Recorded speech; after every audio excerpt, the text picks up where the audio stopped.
In this video, let's talk about how to fix GCash transfer not working. So in this situation, the first thing that you'll need to ensure is that your account is fully verified, meaning you have already added in your ID and verified your ID, as well as make sure that your email is verified as well. Once you ensure that, you'll also need to check your wallet limits within this platform. So a fully verified account normally has a daily outgoing limit of 100,000 pesos, as well as a same incoming limit. So make sure you check your limit as well and try to see if you have exceeded the limit.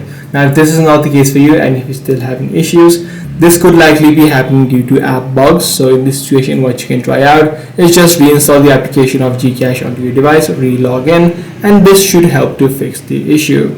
Now even after doing all of these steps, you're still having issues with it. This is likely due to maintenance from the platform. So in this situation, just wait out a few hours before you try to transfer the payment again. So that's pretty much all there is to it. If this video was helpful to you, be sure to subscribe. I'm going to see you in the next one.